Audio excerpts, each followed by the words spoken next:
Bueno, entonces, ahora sí vamos a dar inicio a nuestra clase.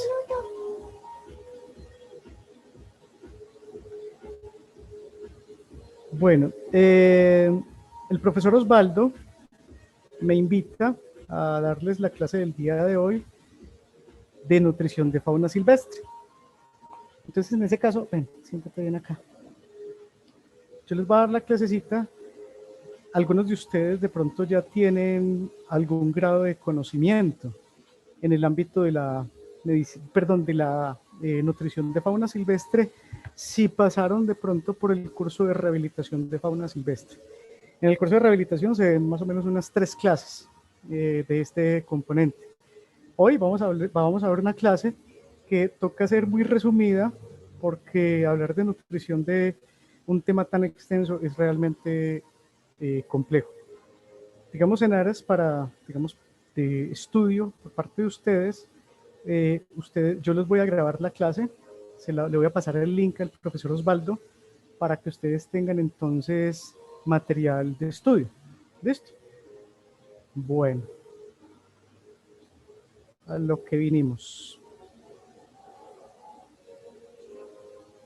Un momento, chicos, que es que estoy perdido acá con las diapositivas. No sé cuál es. Allá, son estas que están acá. Listo.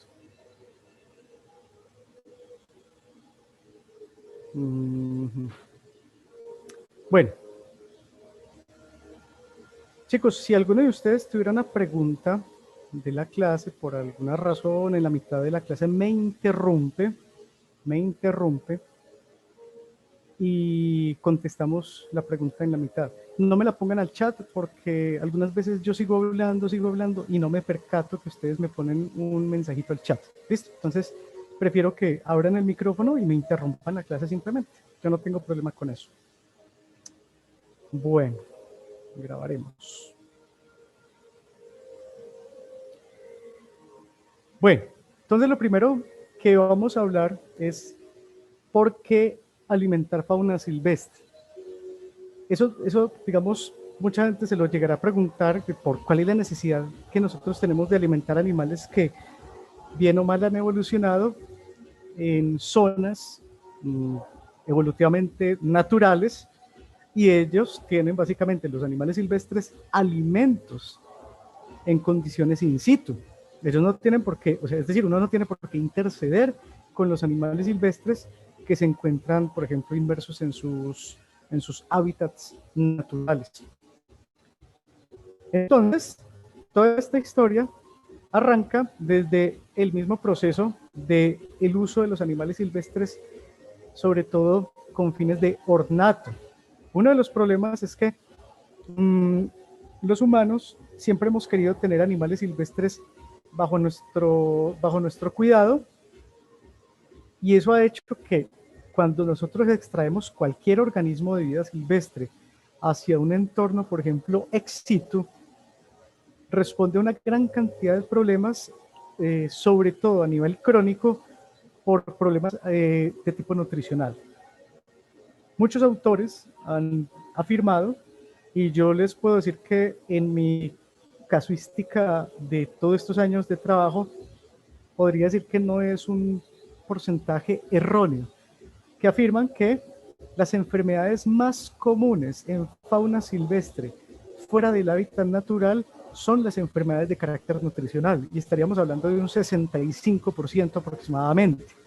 Otro 20% traumas, lesiones, perros, gatos, niños que tiran los animales por la ventana, bueno. Y hay otro porcentaje muy pequeño que corresponde ya a procesos de tipo infeccioso. Generalmente uno pensaría que es al revés, pero no lo es.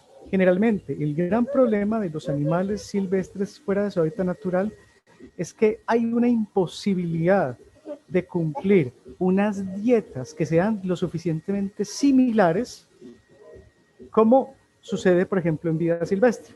Ya les voy a explicar por qué. Entonces, hay una serie de principios que hay que tener en cuenta en el momento de la alimentación. No se preocupen que yo tengo acá, digamos, mi mouse, no se asusten, que van a ver como 2 puntos, botoncito rojo y mi mouse, sino que es que esto procede de una presentación anterior y está grabado el mouse moviéndose. Entonces no es el fantasmita del lasallista, no. En realidad soy yo y es una grabación simplemente. Bueno, entonces los animales que están en vida silvestre, muchachos, no se alimentan. Es decir, los animales que están en sus hábitats naturales por lo general, tienen su propia alimentación, tienen, digamos, de manera natural y de manera evolutiva, sus dietas, así decirlo. Una lora, por ejemplo, en vida silvestre puede llegar a comer aproximadamente 200 tipos de semillas diferentes en parques nacionales naturales, que es básicamente de donde ellas proceden.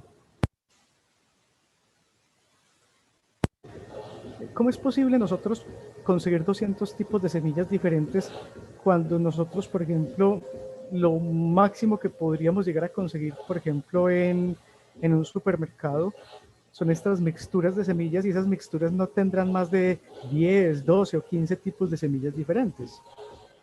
Entonces, si usted piensa que, por ejemplo, la semilla de girasol podría suplir esos requerimientos, pues está totalmente equivocado, porque de hecho hay muchas semillas y hay muchos diferentes tipos de semillas que tienen características nutricionales diferentes, es decir, niveles proteicos diferentes, niveles vitamínicos diferentes, porcentajes de lípidos diferentes.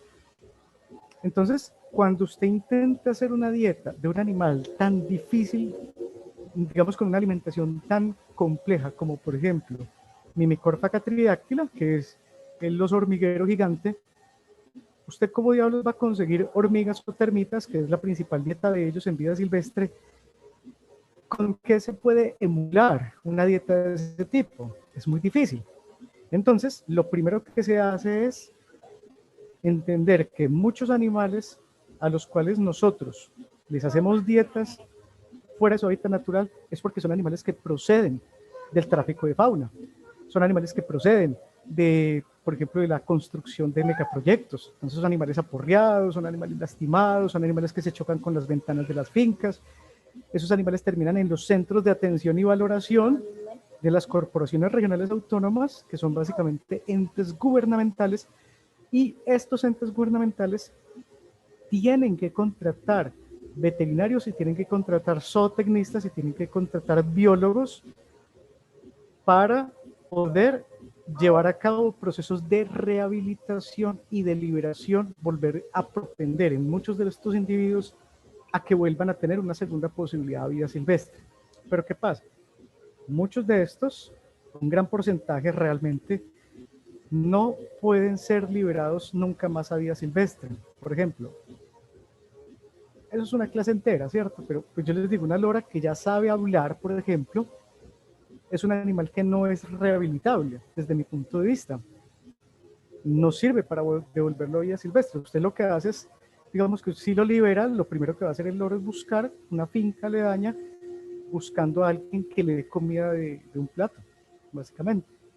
Porque ellos pierden a través del tiempo la capacidad etológica y comportamental, digamos, de poder defenderse, poder adquirir comida, poder ver a sus congéneres en su entorno familiar.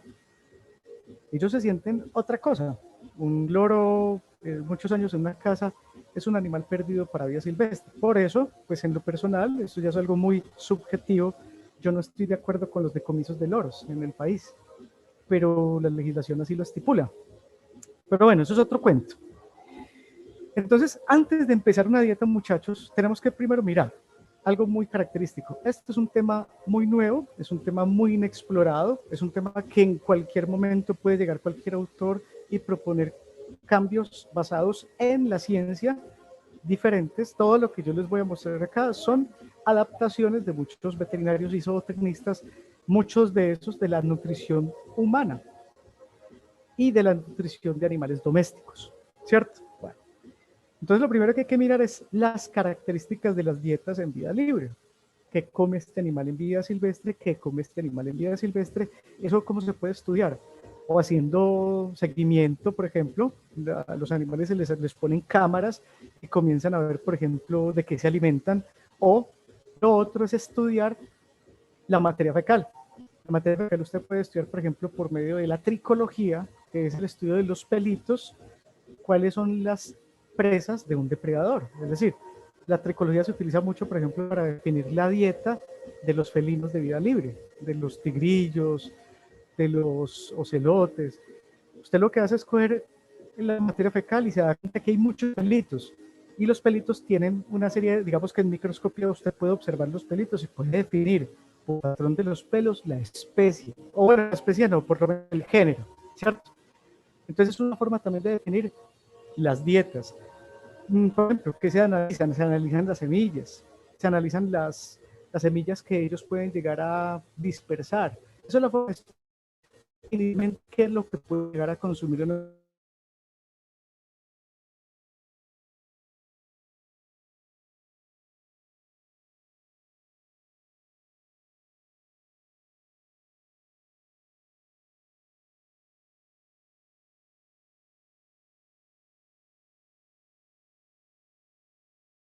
nosotros nunca vamos a encontrar en un Carrefour o en un almacén éxito concentrado para alimentar primates, por ejemplo, concentrado para micos. Eso no lo vamos a encontrar nunca, ¿cierto?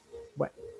Y tercero, que hay unas estrategias nutricionales que nosotros podemos adaptar, ¿cierto? Por ejemplo, por medio de juegos, por medio de enriquecimiento ambiental o por medio del conocimiento de los índices y patrones nutricionales de cada producto y tratar de emular, digamos, un producto que se pueda conseguir fácilmente versus un producto que no se pueda conseguir fácilmente, tratando de llevar a cabo una dieta lo suficientemente similar a lo que ellos podrían llegar a consumir en vía libre. Entonces, lo primero que hay que entender es que la nutrición de fauna silvestre depende, primero, siempre será en condiciones ex situ, siempre muchachos. La nutrición de fauna silvestre no se aplica en condiciones in situ. Por ejemplo, no voy a decir qué universidad, porque esto queda grabado, pero no es la nuestra. Una universidad estaba haciendo hace unos años, hace como 5 años, una propuesta de llevarle concentrado a unos chigüiros que se estaban muriendo de hambre y de sed en la Orinoquía. Pues, pero concentrado es que hay 40 millones de chigüiros y con esas sequías se pueden llegar a morir, no sé, perdón, 40 millones de chigüiros, no, hay unos 10 millones de chigüiros y se pueden llegar a morir unos 40.000, pero cada 6 meses nacen otros 40 o 50.000 muchachos. Entonces algunas veces hay patrones que son de tipo natural. La sequía hace que por eugenesia, que es una palabra muy dura y muy fuerte, en la naturaleza los animales que tienen enfermedades o que tienen problemas, comorbilidades, simplemente se mueren. ¿Para qué? Para darle paso a las nuevas crías, muchachos. Es una ciencia en crecimiento, hay unos grandes vacíos en el conocimiento porque los estudios de nutrición, muchachos, te vengan mucho tiempo.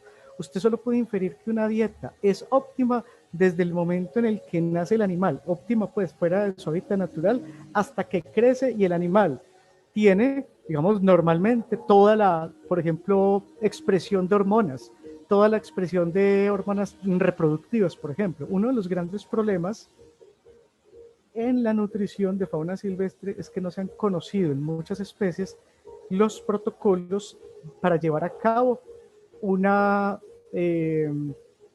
digamos, homeostasis hormonal. No sé si esa palabra está bien dicha, pero no sé si me entiendan. Es decir, muchos animales silvestres no se reproducen en cautiverio y una de las razones que se le da de la no reproducción en cautiverio tiene que ver con dietas ineficientes o inadecuadas, básicamente, con dietas inapropiadas. O también, que también pues están los que tienden más a ese asunto y es verdad, por el estrés por confinamiento. La liberación de catecolaminas endógenas puede hacer que se inhiban la expresión de algunas hormonas, por ejemplo, de tipo reproductivo, ¿cierto? Bueno, entonces, ¿de qué depende la nutrición? Y les voy a explicar con un ejemplo acá. Miren este.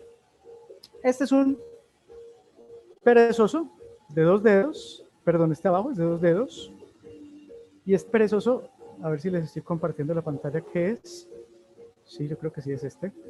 Este acá abajo es un perezoso de 2 dedos, y este que está aquí arriba es un perezoso de 3 dedos, ¿cierto? Bueno, el perezoso de 2 dedos, básicamente, es un animal que a través de la historia evolutiva ha venido, digamos, teniendo una dieta que está basada en frutas, en semillas, un poquito en hojas muy tiernas, y paré de contar, es un animal prácticamente monogástrico. En cambio, el perezoso de 3 dedos, el Bradypus variegatus, es una especie y un género diferente, porque este es, a pesar que este le dicen perezoso, a este también le dicen perezoso. Pero estos dos animales se encuentran solamente taxonómicamente en familia. Es decir, es como si a nosotros nos pusieran a comparar con un mono araña, con un mono capuchino, con un mico, con un mandril, ¿cierto? Es como si la dieta de un mandril fuera la misma de un humano, ¿cierto? La dieta de un orangután fuera la misma de un humano, y la dieta de un orangután es absolutamente diferente a la de un humano. Nos encontramos en familia, taxonómicamente hablando, es decir, hay una divergencia genética en la expresión, en los nucleótidos del genoma, de un porcentaje que hace que tengamos una serie de diferencias entre esas, por ejemplo, los tractos digestivos. Eso es evolución, muchachos. Este animal, Bradypus variegatus, es un animal que consume única y exclusivamente hojas de algunos árboles. Ubito, pibijay, guásimo, mango. Yo no sé los nombres científicos de esos árboles, los conozco porque yo vivo en la región Caribe y son muy habituales encontrarlos en los parques. Lo que yo quiero mostrarles a ustedes es que los perezosos de 3 dedos hasta muertos son bonitos. Y el tracto digestivo de esos perezosos de 3 dedos es supremamente complejo. Son tractos digestivos, si ustedes ven acá, con 8 saculaciones, de las cuales 7 son socas de fermentación, así como puede suceder, por ejemplo, a nivel ruminal, ¿cierto? O a nivel secal, en el caso de los caballos. Solo tiene un estómago glandular. Entonces los perezosos estos perezosos recién nacidos, yo no conozco a nadie que se le salve más del... Por ejemplo, yo tuve tan baja, digamos, bueno, estos animales se morían tanto, muchachos, que siempre nos tocaba mandarlos a centros de rehabilitación de esos perezosos porque no éramos posible. Las condiciones de manejo de mantenimiento de estos animales es muy compleja. ¿Por qué, muchachos? Son animales que son traficados cuando están pequeñitos, no trafican los adultos. Los adultos son básicamente muy agresivos para ser, digamos, traficados como mascotas. Entonces, los traficantes lo que hacen es matar a las mamás, cogen a los bebecitos, los sacan a la carretera y los venden. ¿A quiénes? A la gente del centro del país, a la gente de Bogotá, a la gente de Manizales, a la gente de Cali, a la gente de Medellín. Sobre todo porque estos animales son traficados en la región caribe colombiana.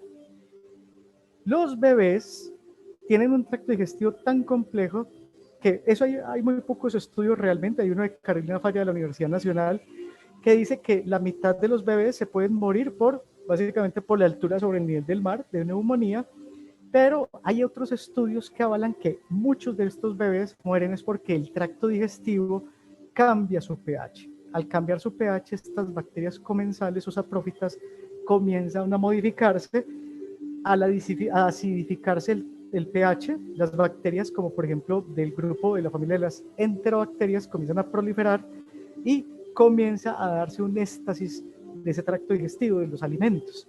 Entonces el alimento se queda acá, se comienza a llenar todo ese tracto digestivo de gases y se da lo que se conoce como el síndrome gástrico o el síndrome del perezoso, que es básicamente la muerte de un perezoso por una compresión de la musculatura diafragmática, básicamente por un timpanismo. Es la misma patogenia del timpanismo ruminal en el caso de los bovinos, ¿cierto? En este caso, tiene que ver mucho por el estrés. Podrían haber otras condiciones, insisto, pero chicos, eso no está investigado por lo pronto.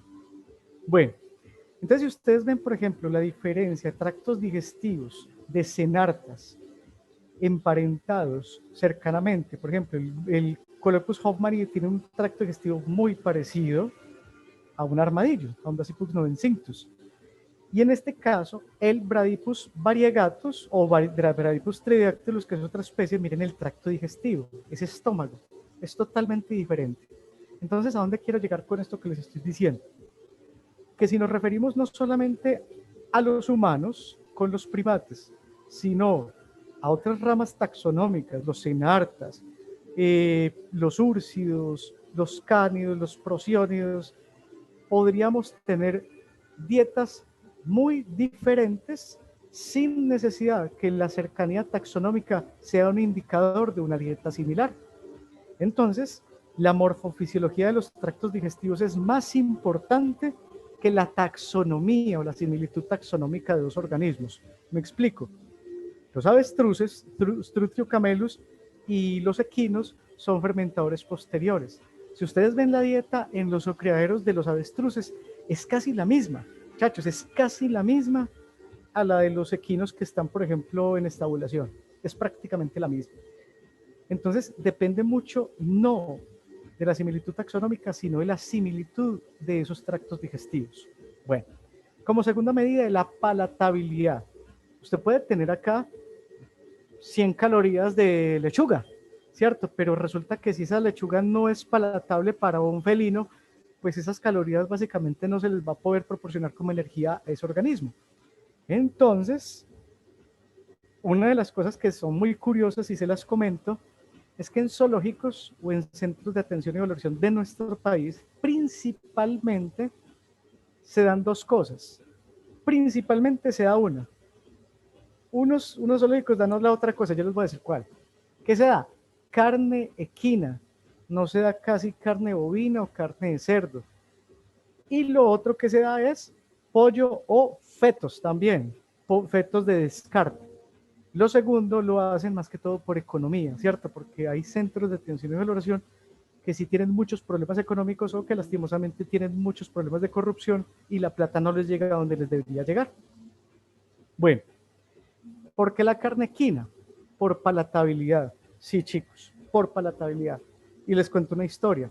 En Barranquilla, antes que existiera al frente del zoológico de Barranquilla, había un SAO, Superalmacén Olímpica. Y ese Superalmacén Olímpica, pues se le vendieron, yo no sé, al Éxito, y el Éxito ahora tiene un supermercado allá. Eso no es relevante, ¿cierto? No.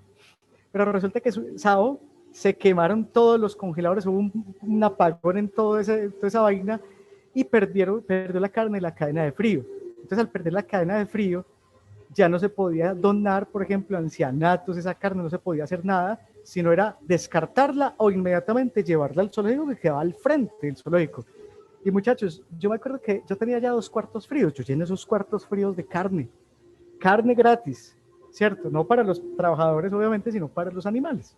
Bueno, resulta que comencé a tener problemas de regurgitación no, vómito. Muchachos, comenzó a hacerles daño la carne de cerdo a los felinos. Yo les daba carne de cerdo esa que me dieron a mí y era tanta la grasa que comían que vomitaban, pero recuerden que hay animales que pueden practicar la regurgitación o el vómito como un mecanismo de almacenamiento. Por ejemplo, en la naturaleza hay animales que guardan, por ejemplo, los roedores tienen algunos, por ejemplo, los hámsters, y unos sigodontinos, o sea, unos roedores silvestres, tienen unas estructuras que se llaman los abazones.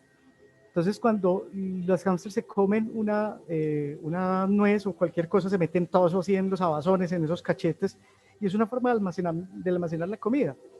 Los rumiantes hacen la rumia, eso es almacenamiento de comida.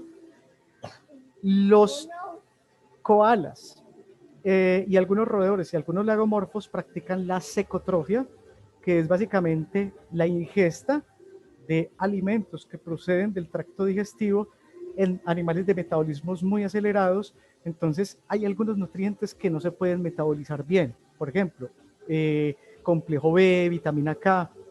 Tiene que haber un segundo paso. Eso pasa mucho en conejos, muchachos. En lagomorfos pasa mucho eso. Y mucha gente lleva a los conejos a las clínicas veterinarias pensando que están practicando la coprofagia. Recuerden que la coprofagia es una condición patológica generalmente, o es de carácter nutricional, o etológica en algunos organismos como por ejemplo primates. En los primates, por ejemplo, no se debería dar coprofagia. Bueno, y lo otro con lo que tenemos que jugar mucho en este tipo de centros de conservación ex situ es la disponibilidad de alimentos. Es decir, pues muchachos, algunas veces, y eso no es un temor a decirlo, y eso es lo que promueven mucho los nutricionistas, porque los nutricionistas generalmente tienen jefes y los jefes les piden ir eh, rebajando costos día tras día. Entonces muchas veces lo que se trata de utilizar son los alimentos que están, por ejemplo, en cosechas. Yo me acuerdo, por ejemplo, que durante estos meses, estos primeros meses, pues muchachos, los animales, los micos comen mango. En Montería, en el zoológico de Barranquilla en ese tiempo los poníamos a comer mango y bajábamos un poquito el consumo de otros productos que eran muy costosos. Ya cuando terminaba digamos, la temporada de mango, volvíamos otra vez a los productos que eran, por ejemplo, importados. Bueno, entonces yo lo que les quiero mostrar a ustedes es que también al profesor Osvaldo les voy a mandar un par de libros sobre nutrición de vida silvestre. Insisto, van a encontrar información muy importante, pero falta mucha información sobre todo muy literal de dieta de tal animal que necesita en vida silvestre para que cumpla todas sus funciones normales en la naturaleza. Chicos, un momento.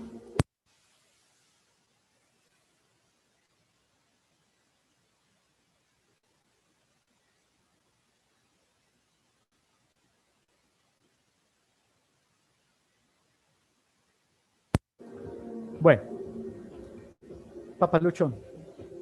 Entonces, obviamente es que ser papá es muy chévere, pero buen papá, muchachos, no cualquiera puede ser buen papá. O sea, por favor, muchachos, ser papá no es fácil. Solamente ser papá es una convicción y cuando uno quiere ser papá, uno es papá, listo. Y fin del cuento. ¿Ya? Bueno. Entonces, por ejemplo, yo quiero mostrarles a ustedes algo que es un paradigma social.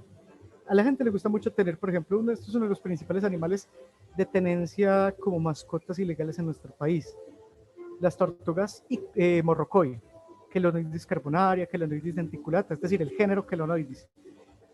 La gente cree que este género solo come, como ustedes ven en la foto de la izquierda, lechuga y tomate.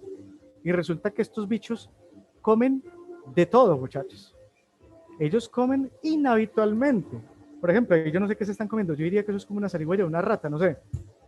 Inhabitualmente, yo las he visto comer en vida silvestre animales en estado de descomposición.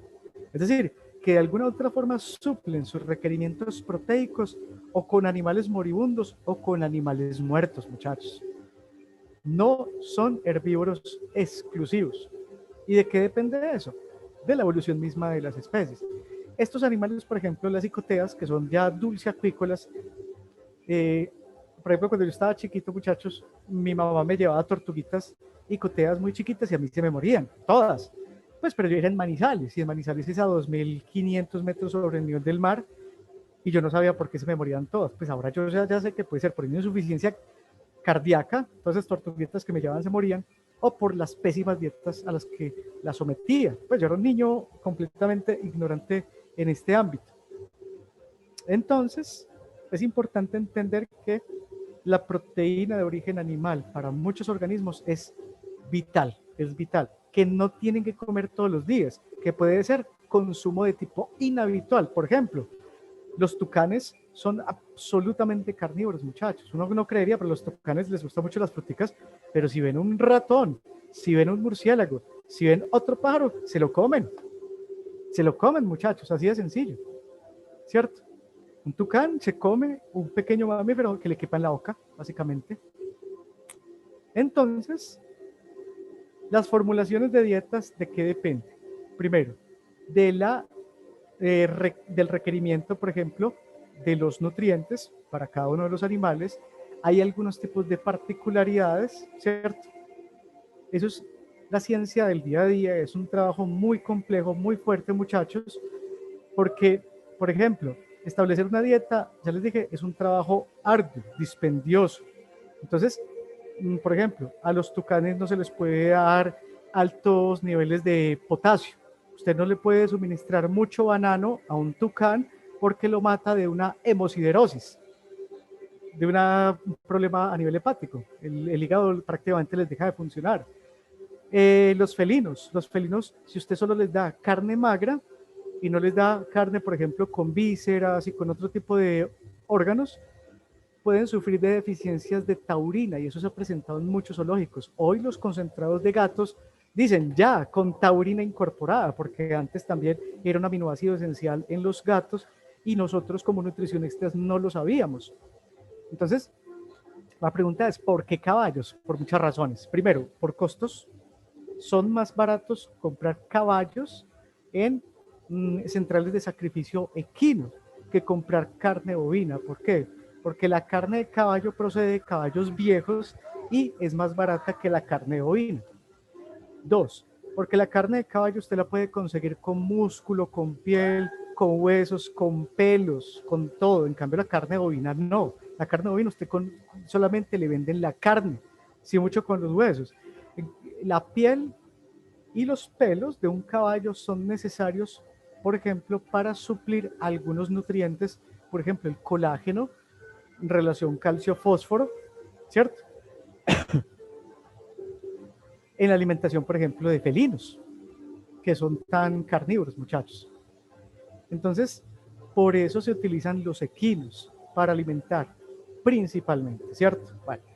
Las adaptaciones, que es lo que les estoy comentando, adaptaciones de algunas especies que son muy particulares, por ejemplo, cómo alimentar usted un oso hormiguero o una tamandúa, sabiendo que ellos prácticamente carecen de piezas masticatorias y que tienen una lengüota que meten al hormiguero y que gracias a esa lengua, pues ellos son picados por las hormigas y ellos comen.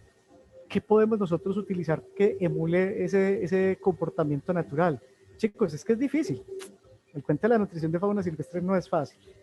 Entonces, es difícil duplicar ingredientes naturales y obviamente nos toca utilizar los animales domésticos como modelos. Bueno, yo quiero que ustedes miren muy bien y aprendamos a pensar. Esta foto, ¿qué me dicen? ¿Esto es un animal que está en condiciones in situ o es un animal que está en condiciones ex situ? Es decir, ¿es un animal que está en vida silvestre o es un animal que está, por ejemplo, en una casa o en un zoológico, en una finca, no sé? Pensemos mentalmente, piensen y... Bueno, cualquier respuesta que hayan pensado, la respuesta verdadera es: este animal no está en vida silvestre. ¿Por qué? Porque si ustedes ven, está comiendo mango y el árbol en donde está reposando, donde está aquí perchadita, no parchada, no, perchada, perchar, ¿cierto? Perchar es cuando las aves se postran sobre ramas, sobre troncos o sobre perchas. Ese parchar es más como parlache, ¿cierto? Es como paisañol. Bueno, este es un animal que está en condiciones ex situ. ¿Por qué? Porque el mango no es un árbol que sea nativo colombiano. Es decir, este árbol ustedes nunca lo van a encontrar en las inmediaciones naturales de un parque nacional natural, a no ser que alguien le haya dado por meterse al parque nacional natural y siembre un arbolito de mango. El mango es un árbol asiático.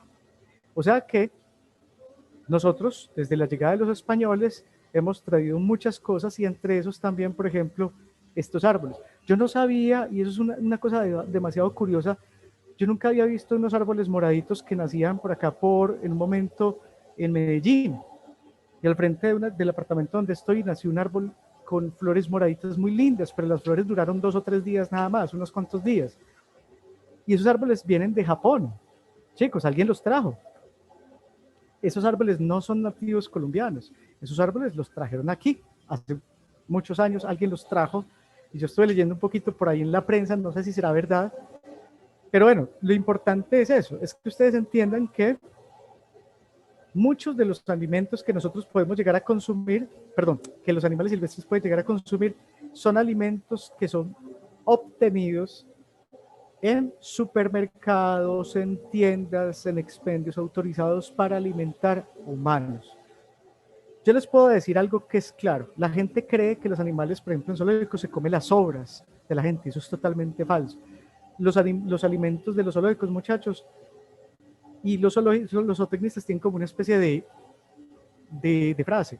Lo que usted no se pueda comer, usted no lo sirve para un animal, básicamente. Es decir, si un alimento está podrido o está, digamos, dañado en algún lado, ese alimento se descarta. Ese alimento no se da en animales. Y yo doy fe de eso, muchachos, que puede ser el zoológico con menos plata, pero los animales generalmente están bien alimentados. Entonces, también, ¿qué se usa? Se usa mucho, por ejemplo, los alimentos de animales domésticos. Por ejemplo, alimentos balanceados o alimentos concentrados. Problema, hay algunos animales que el concentrado es muy bueno, sí, pero no se lo comen, no les gusta. Entonces los micos, por ejemplo, nosotros podríamos subirle en algunas especies, por ejemplo en los calitrícidos, en los titís, los niveles de proteína con algunos tipos de concentrados. Entonces lo que se hace es, por ejemplo, hacer torta. Se hacen tortas, muchachos, literal. Se endulza con miel, no con azúcar, sino con miel, y se le echa concentrado a las tortas. Entonces los animales comen torta con concentrado. Los nutricionistas juegan mucho con ese tipo de cosas, ¿cierto? Bueno, ¿con qué jugamos también nosotros para alimentar animales de fauna silvestre en centros de conservación ex situ? Con animales criados en bioterios, es decir, ratones de todos los tipos, ¿cierto? Hámster, jerbos, cobayos, ratas, ratones, pero lo que más se utilizan, muchachos, son los pinkies. Los pinkies son los roedores rosaditos que ustedes ven acá, que son recién nacidos, ¿cierto? Generalmente esos roedores tienen camadas de 10, 15 roedores y con esos 10, 15 pinkies generalmente se van alimentando serpientes, animales de un zoológico que necesitan alimentarse de presas vivas. Hay animales que naturalmente no se alimentan de presas muertas, es decir, usted no puede coger un ratón, matarlo y después tirárselo a una serpiente para que se lo coma, no. Usted puede matar el ratón, sí, coger unas pinzas muy largas y comenzar a mover el ratón ahí al lado de la serpiente. Eso sí lo puede hacer. Y la serpiente se lo va a comer, ¿cierto? Pero una serpiente no se come un animal muerto, básicamente. Bueno, y algunos, pues yo los llamo ya biomodelos alternativos. Por ejemplo, tenebrios, sofobas, galeria, melonela, que son artrópodos, cucarachas, grillos, ¿qué más? Cucarachas, grillos, tenebrios, sofobas, moscas que no vuelan. Hay unas moscas que no vuelan, que nacen, que tienen una mutación, que son sin alas, y con esas moscas se alimentan ranitas. Por ejemplo, en el Parque Explora utilizaba Alejo mucho esas mosquitas. El problema es que como son moscas que no vuelan, entonces esas ranas estaban engordando, muchachos. Pues yo no sé qué tanto estarán, pero hace por ahí 2 años las filobates terribles, que son esa amarilla que es la más venenosa del mundo, estaban re gordas, muchachos, unas ranitas chiquiticas, pero estaban re obesos. Y yo sí le dije a Alejo, usted tiene que tener cuidado con esas ranas porque están re gordas. Claro, porque es que son ranitas que no tienen que prácticamente hacer ejercicio para coger unas moscas que no vuelan. Pero es que el problema es coger, por ejemplo, animales. Eso pasaba antes, por ejemplo, habían zoológicos hace 20 o 30 años que cogían artrópodos y bichitos con redes en zonas aledañas al zoológico, en pasturas. Entonces llegaban y se lo tiraban a la rana y muchas de esas, algunas veces se intoxicaban porque muchos de esos insectos ya habían pasado, por ejemplo, por insecticidas humanos. Y las ranas son muy sensibles a eso, muchachos, mucho, mucho. Entonces por eso es que desde hace muchos años ya no se utilizan bichos externos, sino que esto básicamente procede directamente desde los bioterios. Bueno, entonces miren acá, esto es un ejemplo. Miren este ejemplo. Mimecorfaga tridáctila, vuelvo y hablo, que come el oso hormiguero gigante en vida silvestre. Comen, miren acá, estos son estudios, Parque Nacional Sierra de Canastra, no lo conozco, el 88% de los Mimecorfaga tridáctila comen hormigas. Parque Nacional das Emas, el 89% come termitas. Parque Nacional Serra da Canastra, otra vez, fuente 11, aquí dice que en este estudio los Myrmecophagos tridáctila comen más termitas que hormigas, y en el Pantanal, miren que dice que comen más hormigas que termitas. O sea, básicamente esa es la dieta, hormigas o termitas. Bueno, yo les digo una cosa, resulta que los Xenartros, es decir, la familia Xenartra, que comprende, si no estoy mal, todo el grupo de los perezosos, de los armadillos, de las tamandúas, de los cíclopes y de los osos hormigueros. Esos son los Xenartros. Y ellos tienen una característica de ser desdentados. Ellos no tienen piezas masticatorias similares a nosotros los humanos. Tienen unos como una especie de colmillitos o muelitas como vestigiales. Los perezosos, por ejemplo, pueden morder muy duro, muchachos. Yo acá tengo una cicatriz de un mordisco de perezoso.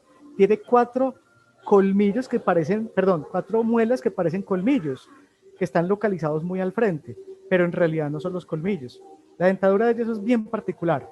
Entonces, taxonómicamente, ellos están emparentados. Bueno, ¿por qué les traigo esta diapositiva? Porque resulta que hace muchos años, cuando yo estaba en un zoológico, un biólogo intentó hacer una especie de hormiguero buscando, digamos, que ser autosostenible en la producción de hormigas o termitas para la alimentación de estos bichos. ¿Cuál fue el resultado? Más o menos después de 6 meses de crear el hormiguero, este no es el hormiguero del biólogo, yo les estoy diciendo que esta es una foto que la saqué de internet, pero les estoy diciendo lo que hizo el biólogo hace casi 20 años atrás. Llegó a cuantificar que en esos 6 meses se podían producir más o menos en masa de peso de la totalidad de las hormigas que habían ahí, más o menos unos 250 a 300 gramos de hormiga. O sea, si usted cogía todas las hormigas, quite todo ese hormiguero y cogen un colador y solo coja las hormigas que quedan ahí, y hubieran sido más o menos unos 300 gramitos. Entonces resulta que un hormiguero de estos puede pesar 40 kilos, y un hormiguero de estos diariamente se puede comer perfectamente el 5% de su peso corporal. Más o menos, ¿qué es eso? Para un hormiguero de 40 kilos, el 5% son 2.5 kilos de hormigas y termitas. Todo el día ahí dando muela no, lengua a los hormigueros, ¿cierto? Bueno, eso refleja ya un problema gravísimo a nivel ex situ. ¿Cómo nosotros podríamos llegar a manejar ese asunto? ¿Cómo podríamos nosotros emular esa dieta? Bueno, muchachos, pues se han encontrado algunas alternativas, como por ejemplo aquí el doctor Darwin Rees. Él lo que hace es una mezcla de una cantidad de cosas. Insisto, los nutricionistas juegan mucho con esto, pero ellos utilizan, Darwin Rees es el zootecnista del anterior Zoológico Santa Fe, hoy se llama algo así como Parque de la Conservación. Le cambiaron el nombre, realmente no he ido hace mucho para decir pues si ha cambiado algo realmente el parque. Lo que yo quiero mostrarles es que esta es básicamente una mezcla de concentrado molido con emulsión de Scott, con yogur, con carne molida. Entonces ustedes ven acá lo que va a hacer el oso o el hormiguero gigante es casi que con la lengua, mete la lengua como en esa mezcla, ¿cierto? Y esa mezcla se le queda pegada de la lengua y es la forma en que ese osito o ese hormiguero comienza a alimentarse. Entonces es jugando con algunas estrategias que suplan de alguna u otra forma los requerimientos. Entonces los requerimientos proteicos se pueden suplir con estos animales con carne molida o con concentrados con altos niveles proteicos, ¿cierto? Bueno, ¿cuál es el gran problema de estos animales? Vuelvo e insisto, la vitamina K. Se ha demostrado que en estos animales, por ejemplo, hay déficit de vitamina K porque la vitamina K la obtienen de los tractos digestivos de las termitas y de las hormigas. Entonces, obtener vitamina K es muy difícil de algunos productos. Por lo tanto, yo conozco muchos zootecnistas que tienen que suplementar con vitamina K inyectable, imagínense, en el alimento a estos bichos. Hay otros que dicen que esa vitamina K que venden quizá no sea biometabolizable de absorción oral. Yo realmente no sabría decirles hasta más de allí. Pero sí sé que alimentar este tipo de animales es toda una experiencia para los zootecnistas. Es toda una experiencia, claro que sí. Bueno, entonces vamos a revisar aquí que lo más importante a considerar es que lo primero que hay que mirar es la morfofisiología de los tractos digestivos. Si son animales monogástricos, si son animales, por ejemplo, monogástricos con algún grado de fermentación como los roedores, si son animales fermentadores anteriores o si son animales fermentadores posteriores, ¿cierto? Bueno, entonces, lo que tenemos que empezar nosotros a digerir en este asunto es que todo esto es matemáticas. Matemáticas, y vámonos a ir, no, si quieren nos vamos a un cuadrito de Excel para que podamos trabajar también mucho más, digamos, cómodamente.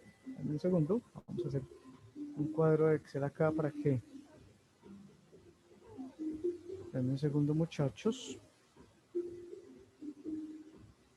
O saquen calculadora, pues como ustedes quieran. Bueno, entonces, vamos a irnos de un lado para el otro lado, del cuadro de Excel a la presentación. Entonces, ¿qué dice la presentación en este momento? La presentación dice que vamos a elegir, un momento porque no me está dando la pantalla, ya aquí está, listo. Vamos a elegir alimentos, por ejemplo, para alimentar, vamos a alimentar, por ejemplo, una serpiente. Vamos a alimentar una serpiente, listo. Resulta que la serpiente no come por separado, por ejemplo, carne y otros nutrientes, sino que ella lo que hace es comer una presa viva, completa. ¿Listo? Bueno. Entonces, vamos a mirar aquí. Resulta que la bioquímica dice que la materia seca, el gramo de materia seca de un producto puede proporcionar energía, ¿cierto? Bueno, la energía es proporcionada por 3 diferentes tipos de moléculas: las proteínas, los lípidos y los carbohidratos. Y en la bioquímica ya está estipulado que cuando la proteína es de origen animal, generalmente tiene un poquito más de energía que cuando procede de origen vegetal. Cuando los lípidos proceden de origen animal, también tienen un poquito más de energía que los de origen vegetal, y en el caso de los carbohidratos sí tiende a ser muy similar. Generalmente tiende a ser 4 calorías por gramo de materia seca. Bueno, ¿a dónde quiero llegar con esto, muchachos? Que ya hay muchísimas tablas de análisis bromatológicos en internet. La FAO tiene, el Instituto Colombiano de Bienestar tiene en internet, entonces ustedes ya pueden buscar, por ejemplo, muchos de los alimentos que los humanos consumimos. Y ojalá, por ejemplo, si ustedes trabajan en un zoológico, trabajar con los nombres científicos, porque la papaya en Brasil es una especie diferente a la papaya que nosotros nos comemos aquí en Colombia. Entonces es muy bueno, aunque puedan ser, digamos, muy similares los aspectos nutricionales. ¿Qué tiene que hacer el nutricionista a nivel de zoológico? Tiene que investigar como un berraco también. ¿Por qué, muchachos? Porque es que ¿quién sabe cuánto tiene un ratón picado, molido, por ejemplo, en una licuadora? Y eso va a ser caracterizado en un análisis bromatológico. ¿Eso quién lo sabe? Nadie. Resulta que esa es la dieta de una serpiente. La dieta de una serpiente no es carne de ratón. La dieta de serpiente es un ratón. Yo no sé si me están entendiendo. Vámonos entonces por otro lado. Por ejemplo, usted quiere alimentar un cocodrilo. Entonces el cocodrilo le vamos a dar una gallina. La gallina la sacrificamos y le damos la gallina. El cocodrilo no escatima en comerse la gallina con plumas. Yo nunca he visto un cocodrilo quitándole las plumas a una gallina, muchachos. Entonces, nosotros ya sabemos por análisis bromatológico, esas páginas, cuánto, digamos, proteína, lípidos, carbohidratos tiene la carne bovina, la carne de cerdo, la carne de pollo. Pero no sabemos qué tiene la carne de pollo con plumas, plumas, huesos, con todo lo que tiene un pollo, ¿cierto? Porque esa es la dieta de un cocodrilo. Entonces, un zootecnista también tiene que investigar y hacer sus propios análisis bromatológicos, ¿correcto? Bueno, entonces, si nosotros quisiéramos, por ejemplo, hacer por ejemplo, un análisis, vamos a administrarle un alimento concentrado. No nos vayamos con la serpiente, vámonos a un tití cabeciblanco. Tití cabeciblanco, para que ustedes lo busquen, es un Saginus oedipus. Saginus oedipus. Entonces, al Saginus oedipus vamos a administrarle el concentrado. ¿Qué trae un alimento balanceado concentrado? Yo me los voy a inventar, pero es un, digamos, similar a lo que les voy a decir. Generalmente la humedad de un alimento concentrado no debería subir más del 10%. Osvaldo debe saber más de eso, pero por encima de un porcentaje ya esos alimentos se comienzan a llenar de hongos o de micotoxinas que son tan complejas, que son metabolitos secundarios de los hongos que no se ven y que pueden producir alteraciones, por ejemplo, feminización del macho, cáncer en los cerdos, por ejemplo. Hay una micotoxina que se llama la cearalenona, que procede del fusarium, que es un hongo que está afectando, por ejemplo, las plantaciones del banano. Ese fusarium también afecta al maíz, y el maíz es el principal subproducto para algunos alimentos concentrados. Entonces, tienen que tener mucho cuidado con ese cuento de las micotoxinas. Bueno, generalmente los minerales, es decir, macro y microminerales, están dados en estos productos como cenizas. Los macro y microminerales no proporcionan energía, ¿cierto? ¿Qué proporciona energía? Si usted se pone a ver, por ejemplo, un bultico, por ejemplo, vamos a mirar, yo acá tengo un bultico de alimento, mis perros,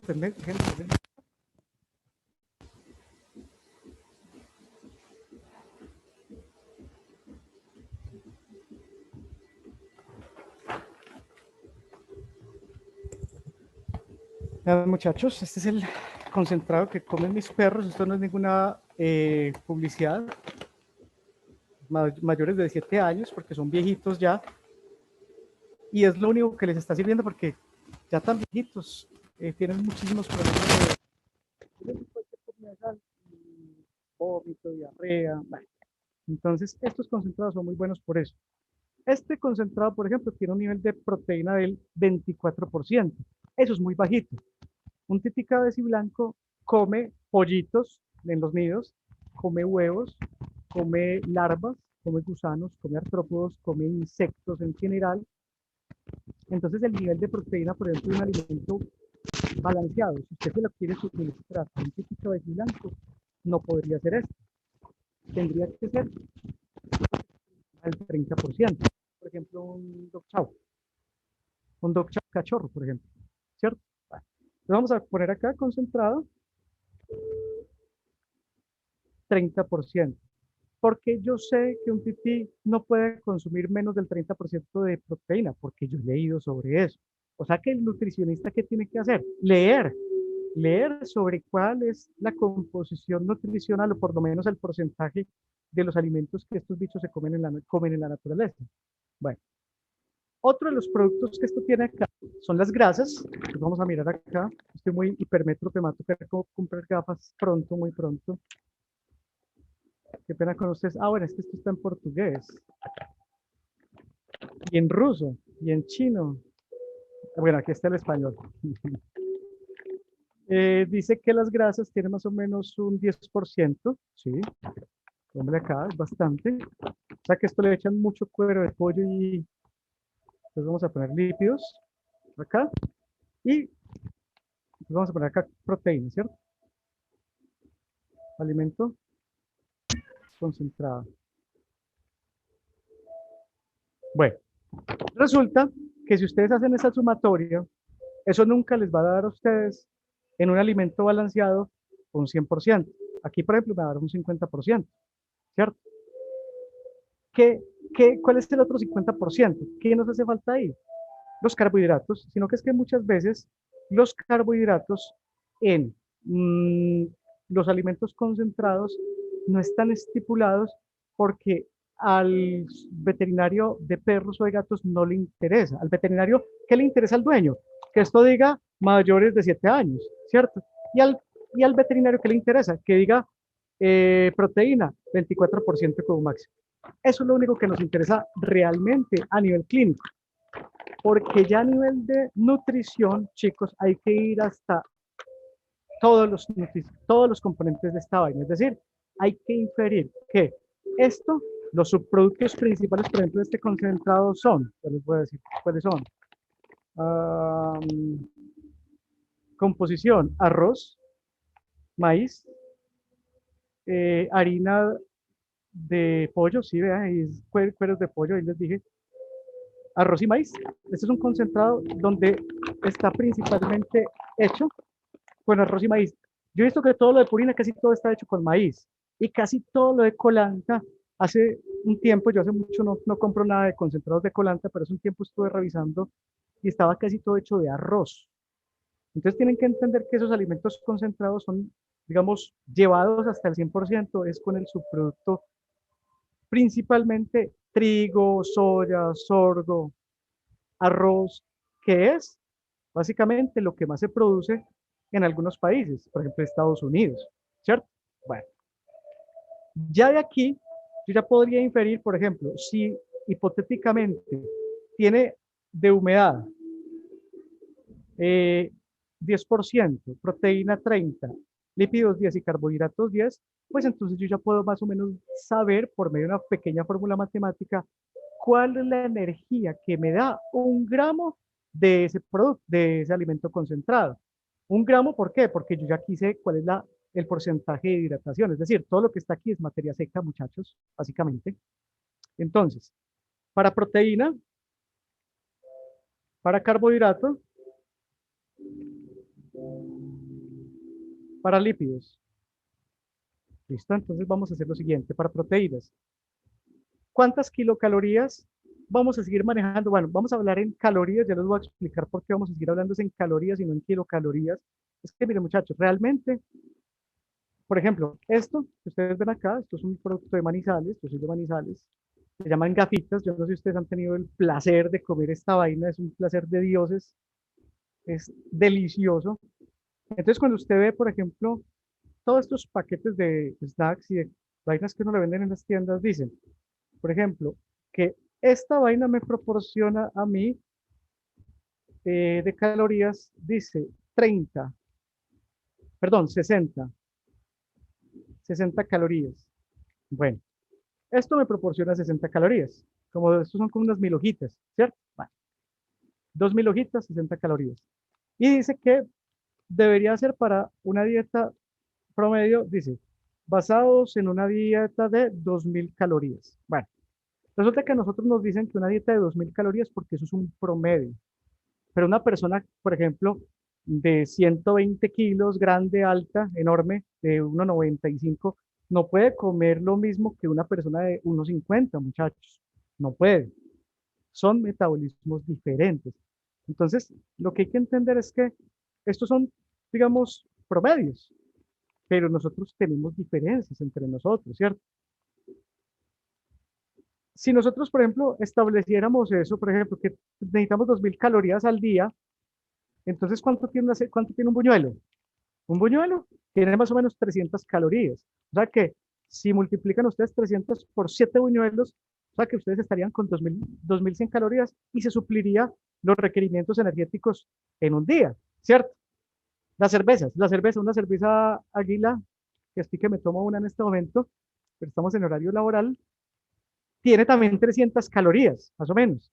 Entonces usted con 7 cervezas ya cumple el ciclo de Krebs, fosforilación oxidativa. Obviamente no lo hagan en la casa, porque tomar cerveza como monodieta puede llevarlos a un déficit nutricional y alto. ¿Cierto? Bueno, entonces yo les digo que uno puede jugar con muchas cosas. Entonces vamos a mirar con este asunto proteína. Vamos a dejar un indicador estipulado como 5 calorías. 5 calorías me proporciona un gramo de materia seca.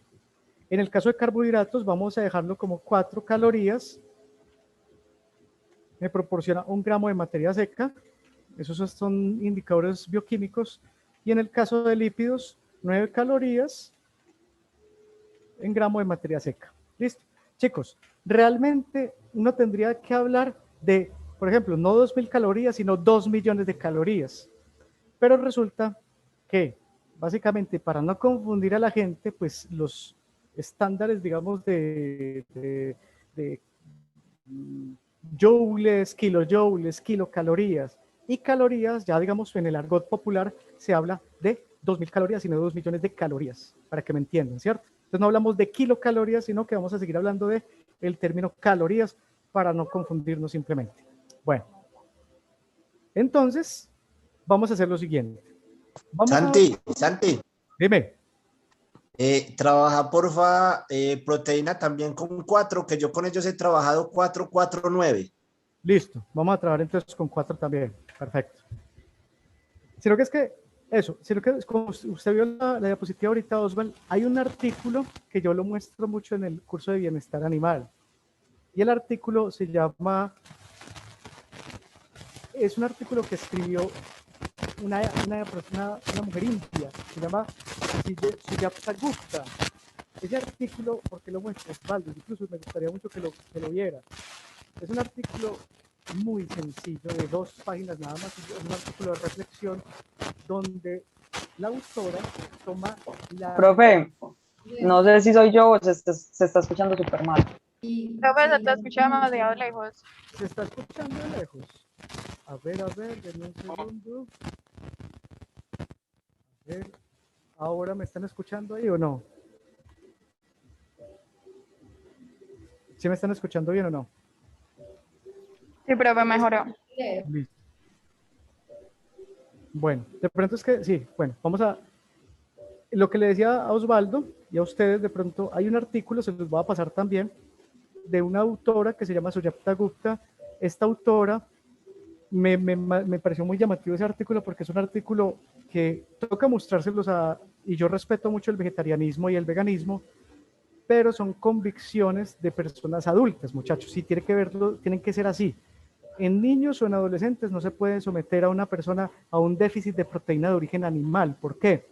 Porque, por ejemplo, ese artículo suscita muchas investigaciones donde está claramente estipulado que niños que han sido alimentados con carencias de proteína de origen animal versus proteína, por ejemplo, de origen vegetal, presentan déficit cognitivo, presentan problemas, por ejemplo, en el desarrollo de la materia gris, presentan problemas a nivel de la poda sináptica, presenta problemas que trato de acordarme, en mujeres en embarazo, por ejemplo, adolescentes, no sería posible suplir una dieta proteica basado solamente en proteína de origen vegetal. No es posible, muchachos. Nosotros somos monogástricos, entonces ese artículo es la representación científica del por qué el vegetarianismo y el veganismo tienen que ser una convicción de adultos. Es decir, si usted quiere ser vegetariano o vegano, hágalo. Pero usted no puede someter a sus hijos o a sus nietos o a los niños, por ejemplo, a un déficit. Por ejemplo, hay un caso muy sencillo, la hemoglobina. La hemoglobina en su estado M, que es básicamente que procede o que está originada en la sangre, puede ser inhibida por los fitatos. Osvaldo, puede ser inhibida por los fitatos y digamos el hierro que puede ser obtenido de 300 gramos de carne, como por ejemplo el hígado, un hígado bovino, tendría que usted comerse 2.5 kilos de eso que come Popeye, ¿cómo se llama? Espinaca. 2.5 kilos de espinaca versus 300 gramos para suplir los mismos requerimientos de hierro. No, es que no es posible. Nosotros somos, muchachos, primates erguidos monogástricos, nada más que eso. Y como primates erguidos monogástricos, nuestra dieta, y eso está estipulado científicamente, debe ser importante, representado en proteína de origen animal. Por eso el vegetarianismo o veganismo tiene que ser llevado a cabo en personas por encima de los 18 años, es decir, que sea una convicción de vida y nada más que eso. Muy respetable. No, Santi, en eso estamos completamente de acuerdo. Estamos completamente de acuerdo. Lo único que yo te digo del 4 es simplemente porque por facilidad matemática, claro, ellos saben muy bien que las proteínas aportan un poco más, ¿cierto? Pero simplemente por facilidad matemática hemos trabajado siempre 4, 4, 9 para que todos trabajemos en el mismo valor, pero es simplemente por eso. Pero todo lo que dijiste, completamente de acuerdo. Sí, sí, es un artículo de verdad que muy impactante y es muy fácil, es muy bonito de leer, 2 páginas nada más. Es muy bonito. Bueno, vale, cuidado, entonces vamos a hacer la cuenta de proteína. La proteína tiene entonces, tenemos acá 30%. Recuerden que 30%, cuando hablamos de porcentaje y si hacemos estimativos matemáticos, tenemos que hablar de 0.3, porque cuando hablamos de 3, pues estaríamos hablando de 300%. Cuando hablamos de 1, 1 es el 100%. 30% estaríamos hablando de 0.3. Y lo vamos a multiplicar por la energía, que son 4 kilocalorías gramo. Entonces vamos a multiplicarlo por 4. ¿Listo? Bueno, pues vamos a dejarlo así. Pero es que esto no me está... Ah, es que yo estoy haciendo esto más mal, muchachos, qué pena. Se me olvidó manejar el Excel.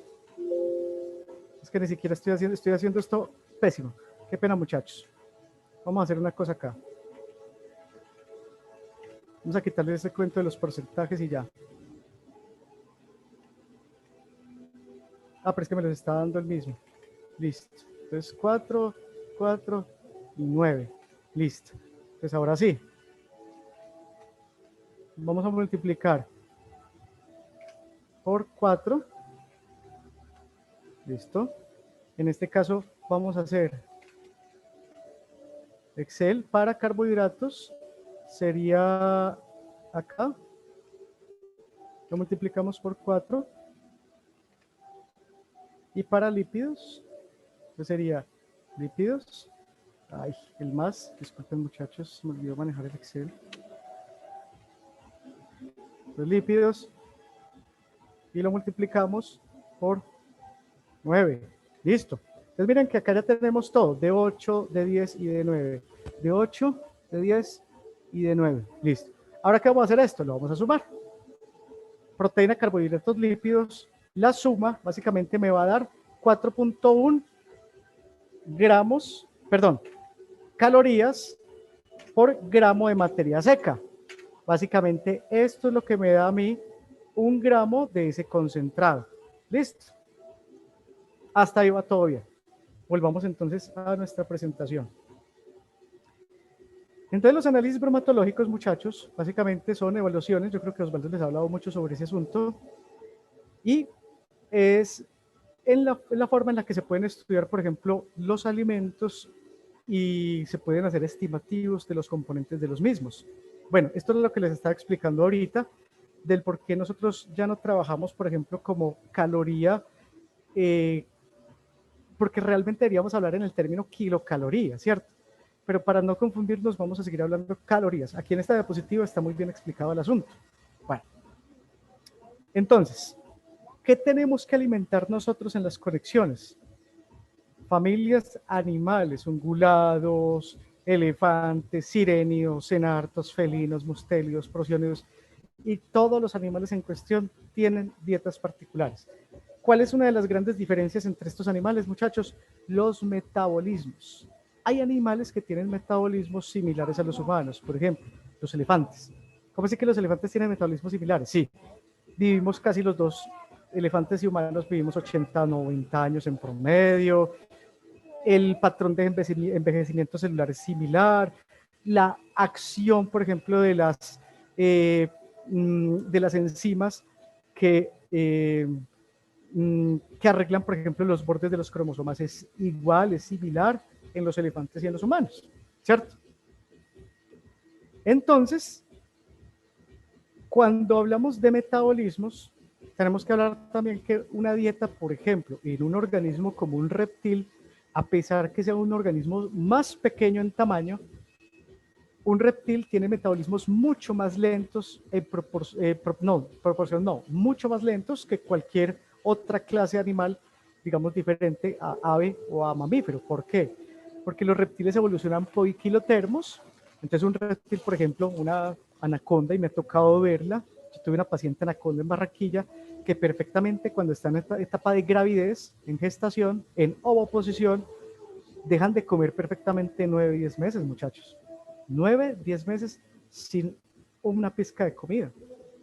Porque se llenan tanto la cavidad celómica de huevos que básicamente no tienen dónde adquirir alimento, y digamos que suplen sus requerimientos nutricionales principalmente con las reservas energéticas por medio de la gluconeogénesis.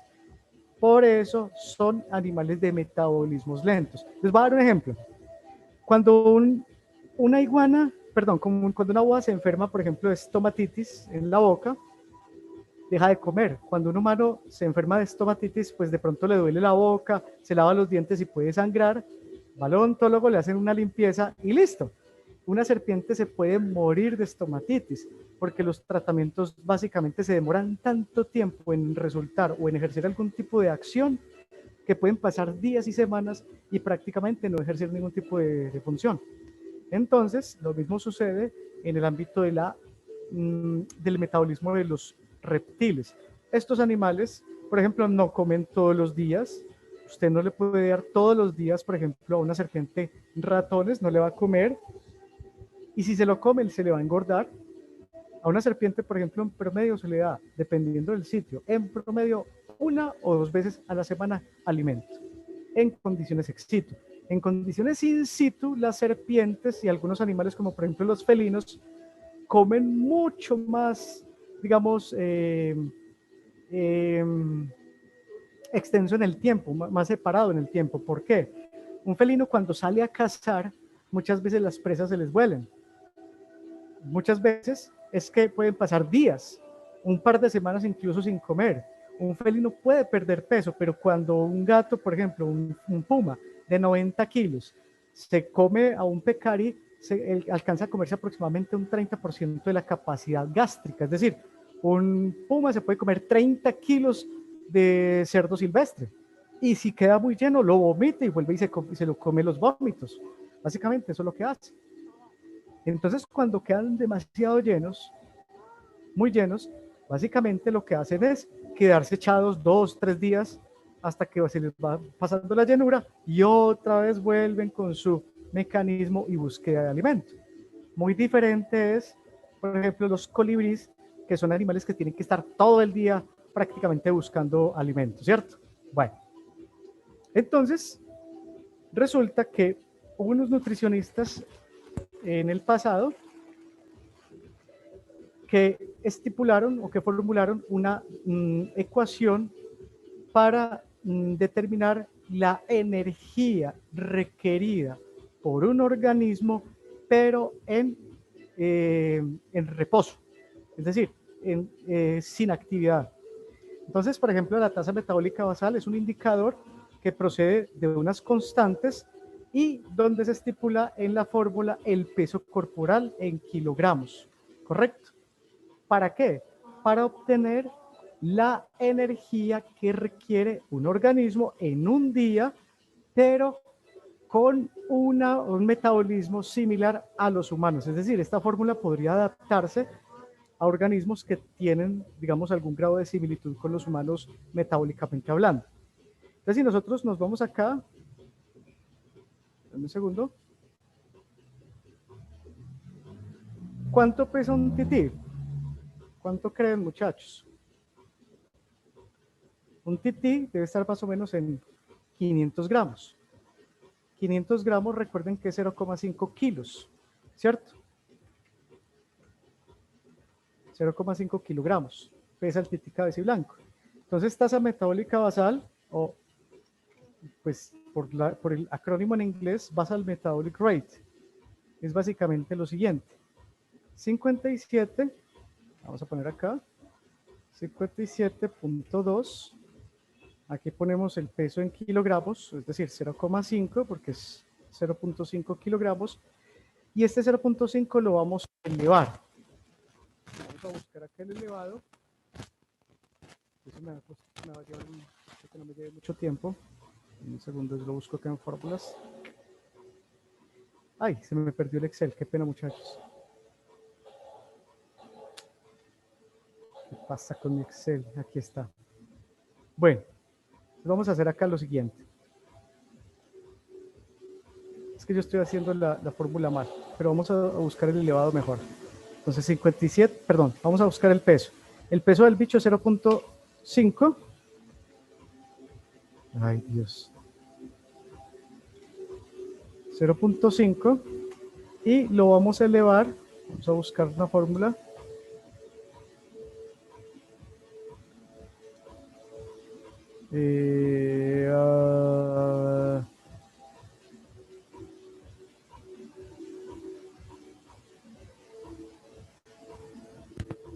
Momento, chicos.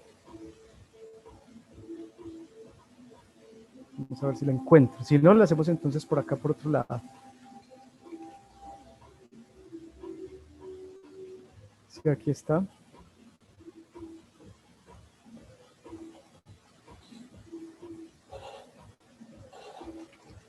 Bueno. Vamos a ver si ese es el mismo dato. Denme un segundo, muchachos. Vamos a buscarlo en la calculadora científica. A ver, 0.5 y vamos a elevarlo. Vamos a elevarlo, a ver, en la calculadora científica. 0.5 y lo vamos a elevar. Recuerden que el elevado puede ser como el gorrito, ¿cierto? O puede ser el... No, este exponencial no es, ay Dios mío. Es 0.5 elevado a 0.5. Yo por qué no lo encuentro, muchachos. En un segundo, un momento. Elevado, ya. Es x elevado a la y. Entonces vamos a elevarlo a la 0.716. Listo. ¿Cuánto me da eso? 0.8851. Bueno, 0.8851. Como no tenemos mucho tiempo y la fórmula debe estar por ahí, el elevado, pues vamos a dejarlo acá simplemente. 0.8851, que eso fue lo que me dio. Ustedes después le cacharrean al Excel, por ahí debe estar en fórmulas. Y esto es lo que me da básicamente a mí el 0.5 elevado a la 0.716, ¿cierto? Básicamente esto es esto, ¿cierto? Listo. Santi, Dime, Osvaldo. qué pena. Cuando lo pusiste, yo creo que lo pusiste a la 0.176, creo, pero verifica el valor. Porfa. Listo, 0.5 elevado a la... momento. 0.5 elevado a la 0.716 igual, tiene toda la razón Osvaldo, es 0.60878. 0.60878. Qué pena con ustedes. Bueno, entonces vale cuidado. Este es el resultado de esto, ¿cierto? Dejémoslo acá. Dejémoslo aquí. Bueno, ¿qué vamos a hacer ahora? Vamos a multiplicar en la tasa metabólica basal, tasa 57.2, por el resultado del peso del tití cabeciblanco elevado a la 0.716.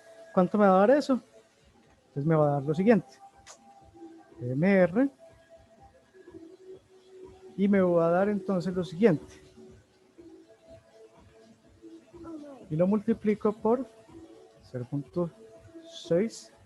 Entonces la tasa metabólica basal de ese tití cabeciblanco me dice que el tití tiene que consumir en un día 34.8, pues como para redondear eso serían como 35 calorías, ¿cierto? Pero ¿qué pasa, muchachos? Que ustedes no van a una tienda y piden 35 calorías, ¿cierto? Esto es en calorías. Ustedes no piden 35 calorías, ustedes piden es materia fresca. Ustedes tienen que convertir básicamente esta materia que está acá, esta materia seca que está acá, ¿cuánta energía requiere usted, o en cuántos gramos, perdón, requiere usted para llevar la energía hasta 35?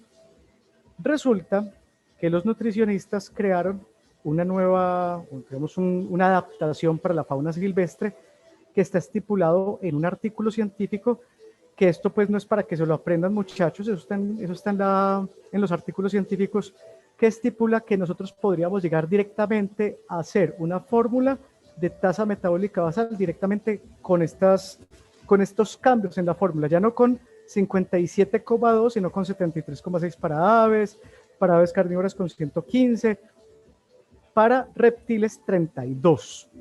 ¿Sí ven? Bueno, hasta ahí se llegaría, pero esos datos a uno de pronto se le olvidan.